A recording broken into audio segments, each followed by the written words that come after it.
France Inter. Nicolas Bay, bonjour. Bonjour. Vous êtes secrétaire général du Front National, député européen. 3e mois consécutif de baisse du chômage en novembre. C'est inédit depuis 2008. François Hollande salue une baisse de plus de 100 000 demandeurs d'emploi depuis début 2016. Votre réaction ? Si c'était vrai, ce serait bien. Mais ça n'est évidemment pas le cas, puisqu'en réalité, le gouvernement n'a eu de cesse depuis 2 ans que de trafiquer les chiffres du chômage, de basculer les chômeurs de catégorie A en catégorie D, par exemple, en organisant des formations, tout ça de façon très artificielle. Les chiffres réels, quels sont-ils ? Eh bien, c'est une augmentation au mois de novembre, toutes catégories confondues, a baissé de 17 400 demandeurs d'emploi. Donc il n'y a aucune baisse du chômage, pas plus qu'il n'y en avait au cours des mois précédents. Je rappelle que depuis 2012, c'est depuis 4 ans et demi, il y a 1,1 million de chômeurs supplémentaires en France. Donc je crois qu'il faut arrêter de mentir aux Français. On a aujourd'hui un gouvernement qui traficote les chiffres du chômage comme le gouvernement de François Fillon trafiquait les chiffres de la sécurité, par exemple, les chiffres de la délinquance. La réalité, c'est que le gouvernement s'attaque non pas au chômage, mais aux chômeurs. On procède à des radiations administratives massives depuis des mois et des mois. Il y a des personnes qui se retrouvent dans des situations individuelles absolument dramatiques. Ils n'ont pas coché la bonne case, ils n'ont pas cliqué au bon endroit, et le résultat, c'est qu'ils se trouvent privés de toute ressource, c'est-à-dire privés de toute allocation chômage. Et c'est par ces procédés-là que le gouvernement essaye de nous faire croire que le chômage diminue. Voilà, la réalité est malheureusement très différente. Et vous feriez mieux ? Comment ? Je crois que le chemin de la prospérité économique, il passe nécessairement par le retour à un patriotisme économique qui est aujourd'hui interdit par Bruxelles, c'est-à-dire la possibilité pour les entreprises françaises d'être prioritaires dans la commande publique française. En clair, quand la SNCF achète des rames de TGV, elle ne devrait pas les acheter à Bombardier mais à Alstom. Et puis, deuxième chose, il faut protéger notre économie, et ça passe nécessairement par des protections douanières. Et puis enfin, il faut rendre compétitives nos entreprises par l'allègement de la fiscalité, des charges, des contraintes administratives, de l'insécurité juridique qui les frappe. Or, qu'a fait le gouvernement ? Eh bien, exactement le contraire. On dérégule totalement tous les défauts de l'ultralibéralisme, et en même temps, on matraque fiscalement et on assomme de charges nos entreprises, c'est-à-dire tous les défauts du socialisme. Après l'attentat de Berlin, la vidéosurveillance confirme qu'Anis Amri a transité par la gare de Lyon-Part-Dieu avant d'être abattu à Milan. Pouvait-on éviter le périple de ce terroriste d'Allemagne en France, puis en Italie ? Je crois que ce qui caractérise son périple meurtrier, c'est évidemment le laxisme à tous les étages. Il a été débouté du droit d'asile. Il n'a pas été expulsé. Il a été condamné pour des faits délictuels en Italie. Il n'a pas été incarcéré ni même inquiété. Il a été identifié par les services de police et de surveillance comme proche participant directement du djihadisme aux côtés de l'État islamique, et il n'a pas été interpellé à temps. Et ensuite, après son carnage à Berlin, eh bien, il a pu poursuivre sans encombre, aller à Lyon, puis à Chambéry, puis à Turin, puis à Milan. C'est-à-dire qu'il a bénéficié du laxisme de Schengen, la libre circulation totale des personnes. Donc, ce qui est en cause aujourd'hui, c'est à la fois le laxisme judiciaire, l'immigration massive et l'absence de protection aux frontières. Ne faites pas de la démagogie là, parce que la France, elle a, je crois, 3000 km de frontières terrestres, même avec des frontières rétablies dans l'espace Schengen. On peut passer, vous le savez bien. Oui, mais vous savez très bien, on le voit d'ailleurs très bien dans le périple de Anis Amri. Il est passé par les voies ferrées, en l'occurrence. Il aurait pu passer également par les grands axes routiers. S'il avait voulu passer par des chemins détournés dans les campagnes ou dans les montagnes, ça aurait été évidemment beaucoup plus compliqué pour lui. Donc le fait de rétablir des contrôles réels à nos frontières, c'est-à-dire les grands axes routiers, les grands axes ferroviaires, c'est évidemment un moyen efficace de nous protéger. Or, aujourd'hui, c'est impossible dans le cadre de Schengen. Il n'y a aucune volonté politique de protéger les Français. Il faut quand même avoir conscience qu'il aurait pu commettre des atrocités à la gare de Lyon-Part-Dieu, à la gare de Chambéry, c'est-à-dire sur le sol français, après en avoir commis à Berlin.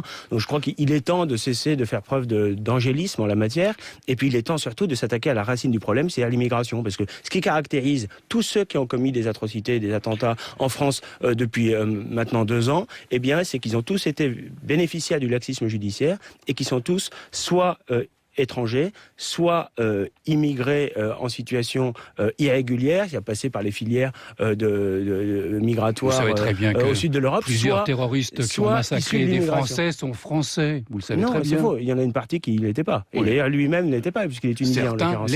Certains l'étaient, mais ils étaient issus de l'immigration en l'occurrence. Nicolas Bay, pourquoi avez-vous déclaré la guerre à la hiérarchie de l'Église catholique ? Louis Alliot s'est déchaîné hier contre les évêques français. Qu'est-ce qui qui se passe?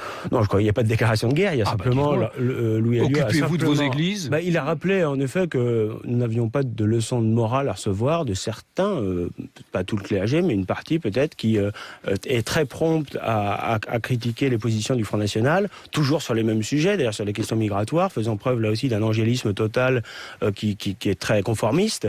On aimerait bien les entendre davantage, par exemple, les prêtres ou les évêques sur la question économique et sociale. On les entend jamais, notamment pour réaffirmer, ce sera leur rôle, la doctrine sociale de l'Église, qui est très éloignée de ce qui est pratiqué aujourd'hui, c'est-à-dire l'ultralibéralisme total qui laisse de côté 95% des Français. On les entend pas beaucoup sur ces questions, c'est dommage. Lorsque le pape François, lors des fêtes de Noël, cite les enfants abrités dans les refuges souterrains pour échapper aux bombardements, abandonnés sur les trottoirs d'une grande ville ou serrés au fond d'une embarcation surchargée de migrants, vous êtes ému par ces propos? Mais évidemment, il décrit des situations qui sont humainement absolument dramatiques, a fortiori lorsqu'elles concernent des enfants. Mais comment on évite ça? C'est ça la question. Un responsable politique, il doit chercher à éviter ces situations. Or, en créant le chaos en Libye, en installant les islamistes au pouvoir, en essayant de déstabiliser à toute force le régime stable, sans doute critiquable, mais stable, de Bachar el-Assad, eh bien, on a organisé ces flux migratoires, on a organisé finalement ces morts en Méditerranée. L'attitude irresponsable en matière migratoire, c'est celle d'Angela Merkel et de François Hollande, qui disent « Venez, vous serez accueillis », alors qu'on n'a rien à leur offrir. Le résultat, eh bien, c'est qu'il y en a qui engraissent les mafias, les passeurs, et qui prennent des risques inconsidérés, et parfois meurent en Méditerranée. La seule position réellement humaine, réellement juste, ça consiste à essayer de stabiliser ces populations à proximité de leur pays d'origine, en organisant des corridors humanitaires, et puis à tenir une position d'extrême fermeté, comme l'a fait l'Australie avec succès, c'est-à-dire leur dire non, vous ne pourrez pas être accueillis, vous serez immédiatement reconduits de là où vous venez. Cette politique, elle a fait ses preuves, puisque l'Australie a eu 0 mort en Méditerranée, dans ses eaux territoriales l'année dernière, alors qu'il y en a eu 3000 en Méditerranée. La campagne présidentielle de Marine Le Pen 2017, vous avez réussi à surmonter vos problèmes d'argent?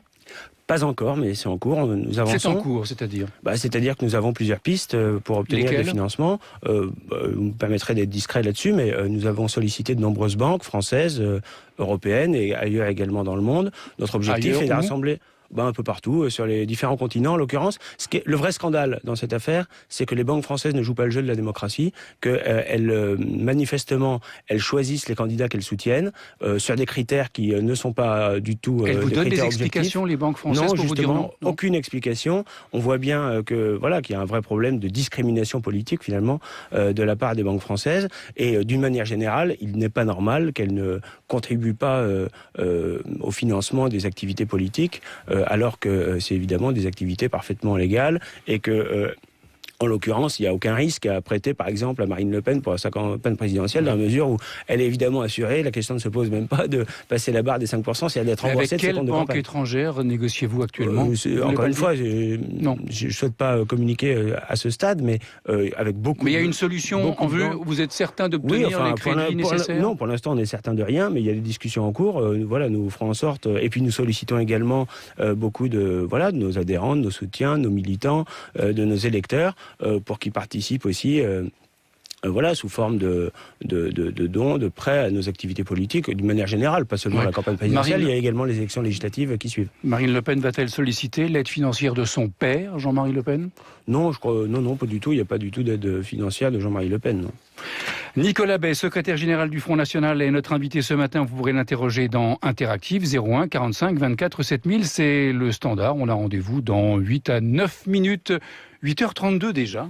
Dans un instant, Interactive 01 45 24 7000. Vos questions pour Nicolas Bell, le secrétaire général du Front National. Et puis à 9h-5, Alex Vizorek qui est dans un studio à Bruxelles. Bonjour Alex. Mais bonjour Pierre, écoutez, moi je vais faire beaucoup moins bien que traverser le Pacifique à la nage. Je vais essayer en 4 minutes évidemment de comprendre la France par le classement des Français préférés des Français publié dans le JDD ce dimanche. Je vous donnerai mes conclusions. À tout à l'heure Alex. France Inter, le 7-9, intervenez. Interactive avec Nicolas Bay, secrétaire général du Front National, député européen. Beaucoup de réactions sur le site de France Inter, Nicolas Bay, après ce que vous avez évoqué sur l'antenne concernant les chiffres du chômage et une forme de protectionnisme. On nous écrit « Ne laissez pas dire pour la SNCF que choisir Bombardier plutôt qu'Alstom est une erreur. Les usines Bombardier sont en France. Ne laissez pas dire que les entreprises sont surtaxées. Le CICE a permis d'alléger la facture de 40 milliards d'euros. » Nicolas Bay. Non, mais je crois que c'est une vision erronée des choses. Aujourd'hui, on a un vrai problème de justice fiscale qui concerne pas seulement les particuliers. C'est vrai que le gouvernement a matraqué les classes populaires et les classes moyennes et n'a pas fait payer les plus riches. C'est vrai pour les particuliers, mais c'est vrai aussi pour les entreprises. Les petites et moyennes entreprises, actuellement, quand elles ont encore la chance de faire des bénéfices, elles payent en moyenne 22% d'impôt sur les sociétés, parce qu'il y a deux tranches, une à 33%, une à 15%. Et alors que les grands groupes, les groupes du CAC 40, ils payent entre 6 et 8% d'impôt sur les sociétés. Donc il y a un vrai sujet là-dessus. Il est évident qu'il faut alléger le tissu économique réel. Les TPE-PME, c'est 95% de l'économie française. Il est absolument indispensable de les aider, de les soutenir, parce que souvent elles créent des emplois non délocalisables. Il n'y a pas des logiques d'actionnaires qui veulent uniquement de la rentabilité à très court terme. Elles doivent être soutenues par les pouvoirs publics, ces petites et moyennes entreprises, et c'est pas le cas aujourd'hui, et parce qu'elles sont justement matraquées à la fois par la fiscalité, par les charges et par des contraintes administratives qui sont extrêmement lourdes et qui pèsent sur elles. Et quand vous dites on choisit Bombardier plutôt qu'Alstom, alors que Bombardier a des usines en France, nombreuses réactions d'auditeurs, c'est le monde d'aujourd'hui, c'est pas le repli sur soi. Les entreprises ont des représentants dans tous les pays. Bombardier, en effet, produit en partie en France, et en partie seulement. Oui. Mais la question plus générale, elle n'est pas d'empêcher le commerce avec les autres pays du monde. La France, dans son histoire, elle a commercé et rayonné à travers le monde. Mais quand elle avait la maîtrise en de ses France, frontières. ce sont des emplois pour les Français. Non, mais bien sûr, mais pas seulement. Encore une fois, tout n'est pas fabriqué en France. Mais encore une fois, la question, elle est plus générale. Elle est comment on fait pour protéger notre économie de façon efficace. Ça n'empêche pas de commercer, ça n'empêche pas d'acheter, ça n'empêche pas d'importer et d'exporter. Il s'agit simplement d'éviter la concurrence déloyale, la concurrence sauvage. Or aujourd'hui, l'absence totale de protection douanière fait que nous avons des produits qui arrivent provenant de pays à très bas coût de main-d'œuvre et contre lesquels nos entreprises sont évidemment incapables de lutter, qui constituent une concurrence totalement déloyale. Donc il faut mettre fin à cette logique-là, qui est la logique de l'Union européenne. L'Union européenne nous interdit le patriotisme économique et au nom du grand dogme de la libre circulation des capitaux, des biens et des personnes, veut nous empêcher toute forme de protectionnisme, alors que tous les pays du monde protègent leur économie. La Chine, l'Inde, le Japon, les États-Unis protègent leur économie. Les seuls qui n'ont pas le droit de le faire, ce sont les nations européennes, et c'est évidemment scandaleux. Et on voit d'ailleurs que la logique des eurocrates, c'est d'aller toujours plus loin avec un traité transatlantique qui est aujourd'hui, c'est vrai, mal en point, et tant mieux, avec le traité de libre-échange avec le Canada. Tout ça ne correspond pas à nos intérêts. Il s'agit enfin de défendre les intérêts français, c'est tout ce que nous demandons. Et puis, ces protections sont une chose, mais il faut évidemment aussi que nos entreprises soient compétitives, et pour ça, il faut qu'elles ne soient plus matraquées fiscalement. Au standard d'Interactive, Jean est à Chartres. Bonjour Jean. Oui, bonjour Pierre Lay, bonjour monsieur. Bonjour. Si nous écoutons les leaders du Front National, plus un étranger rentrera en France sans être contrôlé. Alors, un seul exemple qui va faire plaisir à Alex Vizorek. Entre la France et la Belgique, vous avez 300 possibilités pour rentrer dans notre pays, par la route ou le train. Alors, le Front National envisage-t-il de construire un mur type de Berlin sur la totalité de nos frontières, ou alors ira-t-il prendre quelques cours en Corée du Nord ? Nicolas Bay. Non, mais c'est absolument pas le sujet. La question, c'est de contrôler les principaux axes ferroviaires et routiers par lesquels passent les personnes, et puis ensuite, c'est évidemment de faire preuve de fermeté. On n'empêchera pas, vous avez raison, quelqu'un d'entrer en France, de trouver un moyen d'entrer en France. En revanche, si lorsque cette personne est entrée illégalement en France, elle a la certitude d'être immédiatement expulsée du territoire national, eh bien, ça a un effet dissuasif. Or, aujourd'hui, c'est exactement le contraire. Aujourd'hui, il y a des pompes aspirantes, il y qu'il y a des incitations à l'immigration qui font qu'il y a beaucoup d'étrangers qui entrent illégalement, qui ont la certitude tôt ou tard d'être régularisés, ensuite tôt ou tard d'être naturalisés, et avant même d'être régularisés, ils ont déjà des droits supplémentaires aux Français. Je prends par exemple l'aide médicale d'État, c'est-à-dire ils sont soignés gratuitement quand il y a des millions de Français qui ne parviennent plus à se soigner convenablement en France. Et puis ils sont souvent, s'agissant de ce qu'on appelle pudiquement les migrants, mais qui sont en réalité là pour des raisons économiques et qui sont des clandestins, ils sont logés gratuitement, parfois dans des centres de vacances, dans des châteaux, alors qu'il y a des Français qui dorment dans la rue, dans leur voiture. Ça fait partie de ces scandales, de ces injustices insupportables pour nos compatriotes auxquels il faut mettre fin. Cyril Graziani, une question pour Nicolas Bay. Est-ce que vous soutenez l'initiative de Fabien Engelmann, le maire FN de Hayange, qui veut fermer le secours populaire, car il dénonce le caractère supposé politique de l'association? Est-ce que c'est ça la solidarité voulue par Marine Le Pen? Non, mais nous soutenons dans les municipalités que nous dirigeons beaucoup d'associations caritatives. Simplement, nous n'acceptons pas de financer nos adversaires politiques. Quand vous avez le secours populaire local, l'antenne locale, qui se comporte comme un adversaire politique, avec certains de ses responsables qui prennent position ouvertement contre la municipalité, qui soutiennent ouvertement nos adversaires politiques sur place, il n'y a aucune raison que ce soit financé par l'argent public. Nous voulons soutenir évidemment des associations caritatives qui font un réel travail en direction de ceux qui sont en difficulté, mais pas des associations politisées. Vous savez, il y a un vrai sujet là-dessus. Il y a aujourd'hui des centaines de milliers d'associations partout en France qui sont financées sur le fonds public, par l'État, par les collectivités territoriales, et en réalité, tout ça participe d'un clientélisme, parfois même du communautarisme, c'est-à-dire qu'on achète des petites catégories, des petites clientèles, comme ça, des associations qui ne participent pas de l'intérêt général. Nous, notre philosophie en la matière, elle est très simple. Nous voulons que l'argent public, a fortiori, quand il est rare, et c'est le cas aujourd'hui, soit utilisé uniquement au service du plus grand nombre, au service de l'intérêt général, au service du bien commun, et c'est ce que font nos municipalités Front National, avec succès d'ailleurs. Elles ont baissé les impôts, elles ont diminué l'endettement, et elles font un vrai travail en soutien de toute la population. Voilà, il ne s'agit pas de chouchouter telle ou telle petite catégorie. Mais en Moselle, certains dénoncent une hypocrisie du maire et disent que c'est surtout parce qu'il ne veut venir en aide qu'aux Français. Mais pas du tout. Je crois qu'en matière d'aide sociale, par exemple, il faut que les Français soient prioritaires. En France, ce serait bien la moindre des choses. Mais d'une manière générale, nous soutenons les associations qui font un réel travail sur le terrain, mais pas des adversaires politiques. Le Secours populaire ne le fait pas, selon vous? Il y a peut-être des endroits où ils le font, mais en tout cas, à Hayange, manifestement, ils sont totalement politisés, ils se comportent comme des adversaires politiques, et il n'y a pas de raison qu'on finance nos adversaires politiques. Et des réactions sur le site de France Inter. Un auditeur, Bernard, dans les mesures qu'évoque Nicolas Bay ne figure pas la disparition de l'euro. Pourquoi ? Non, mais la question de l'euro est un vrai sujet. Nous devons avoir une monnaie qui est au service de notre économie. Aujourd'hui, c'est le contraire. Aujourd'hui, on a une monnaie qui est trop fortement évaluée, qui dessert les intérêts de la plupart des pays de la zone euro et qui sert sans doute les intérêts allemands principalement ou exclusivement. Je crois qu'il faut... C'est ce que nous défendons, sortir de ce carcan de la monnaie unique européenne, faire évoluer cette euro-monnaie unique vers une euro-monnaie commune, ce qui permettrait à chaque pays de retrouver une liberté monétaire. Nous n'avons pas de position dogmatique dans le domaine. Pour 2017, est-ce qu'il y aura la sortie de l'euro, oui ou non ?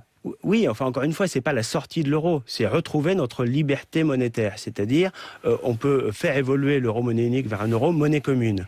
Ça permettrait à chaque pays de retrouver sa liberté monétaire et en même temps collectivement aux nations européennes d'avoir une monnaie commune d'échange international. Voilà, c'était le système de l'écu qui fonctionnait d'ailleurs assez bien. On voit bien que l'euro, sous sa forme actuelle, est en échec, que ça n'est sans doute pas un système viable. D'ailleurs, on nous dit que c'est la modernité ou le progrès, mais enfin, c'est un modèle... Mais il y aurait un euro français ? Je comprends pas, là. Oui, non, on peut avoir chaque pays qui a une monnaie nationale et une monnaie européenne qui soit constituée d'un panier de monnaie nationale. Donc deux monnaies. Voilà. Oui, non, mais avoir une monnaie quotidienne, disons, d'usage quotidien, et puis une monnaie d'échange international. C'était le système de l'écu autrefois. Et c'était un système qui fonctionnait assez bien et qui donnait une puissance collective aux nations européennes. Encore une fois, aujourd'hui, on voit bien que l'euro ne fonctionne pas, dessert nos intérêts. On a une balance commerciale qui est lourdement déficitaire et on a en permanence une économie qui court derrière la monnaie. Je crois que c'est un mauvais système. Je crois que, d'une manière générale, nous voulons retrouver notre souveraineté, c'est-à-dire notre souveraineté territoriale, la maîtrise de nos frontières, on en a parlé tout à l'heure, notre souveraineté législative, c'est-à-dire on ne veut pas avoir des lois qui soient des simples transpositions des directives décidées par la Commission européenne, et de la même manière, il faut que nous retrouvions notre liberté en matière monétaire. Est-ce qu'il y a un problème, François Fillon, pour le Front National ? François Fillon, il est à droite toute, il le revendique, droit dans ses valeurs familiales, ferme contre l'immigration, incontrôler le terrorisme, il veut remettre de l'autorité. Comment allez-vous contrer cela et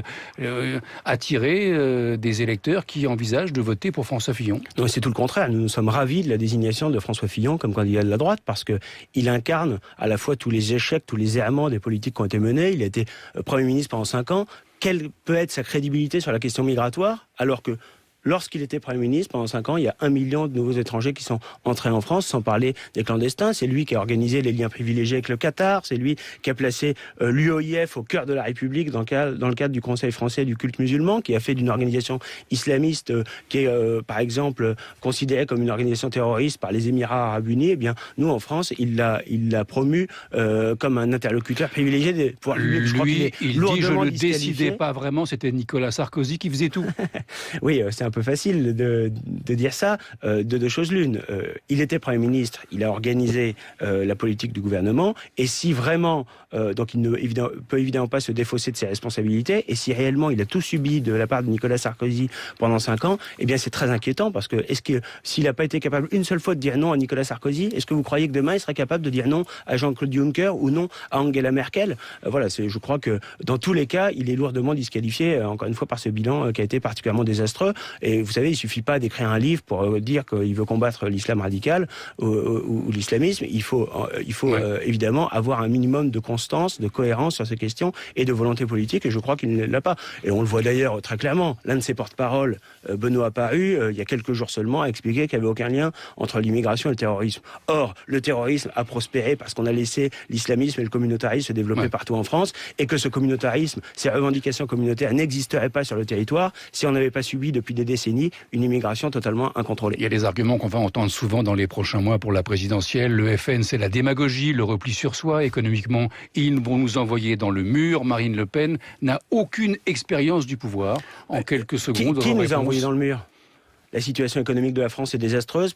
1 million de chômeurs supplémentaires entre 2007 et 2012. Plus d'1 million entre 2012 et 2017. C'est la droite et la gauche qui sont totalement disqualifiés. On a aujourd'hui en France à la fois tous les défauts de l'ultralibéralisme, d'un libéralisme totalement débridé, et tous les défauts du socialisme. Le seul moyen de rétablir la prospérité économique dans notre pays et l'emploi, eh bien, c'est évidemment à la fois de permettre la liberté d'entreprendre, la liberté d'initiative économique, et en même temps d'avoir un État qui joue à nouveau son rôle, qui ne joue que son rôle, mais qui joue tout son rôle de protecteur. Voilà, c'est ce que nous défendons. C'est finalement une position assez équilibrée qui contraste avec les politiques menées aussi bien par la droite que par la gauche. Cyril Graziani, rapidement. Est-ce que le Front National reviendra sur la loi sur le non-cumul des mandats ou l'appliquera strictement s'il arrive au pouvoir ? Parce que pour l'instant, vous n'êtes pas exemplaire. Si, nous sommes tout à fait exemplaires puisque nous appliquons la loi en l'occurrence, la loi en vigueur, et nous sommes d'accord pour maintenir les dispositions législatives existantes, c'est-à-dire interdire le cumul entre un mandat parlementaire et un mandat exécutif local. Donc Stéphane Ravier et David Racheline démissionneront. Ils seront amenés à faire un choix, en effet, mais on ne va pas,